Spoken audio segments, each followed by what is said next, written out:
And so I think the whole idea about opening up that China has started 30 years ago was very important to really move the whole country, the whole economy to a new level. So that policy has been fruitful for China and for the world.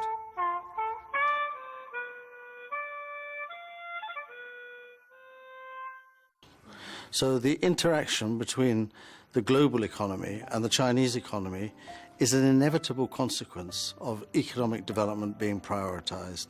And for the first entry of foreign-funded companies into China in the 4 special economic zones that were created in the early 80s, primarily that was aimed at the overseas Chinese, primarily at Hong Kong businesses to move their production from Hong Kong into Guangdong and a couple of other places.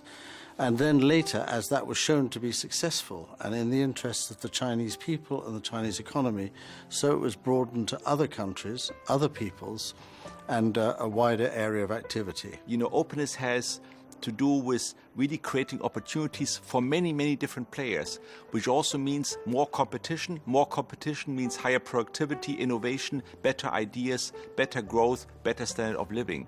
And so I think the whole idea about opening up that China has started 30 years ago was very important to really move the whole country, the whole economy to a new level. Yes, I think we have seen, many Chinese companies really engaging internationally in Asia and around the globe. And I think, again, it's very important because it means the capabilities of Chinese companies are brought to bear for the rest of the world, not just as a provider of cheap products, but also as investors, as companies who bring innovation. Well, I think the contribution of Mr. Deng Xiaoping is recognized world over. And he started the process of opening up of China. And China, since then, China has made great progress in innovation, technology, in mobilizing the people for, national development. He had that vision that China, being such a big country, can make progress only when it interacts more with the outside world and, explores opportunities rather than being a closed economy. So that policy has been fruitful for China and for the world.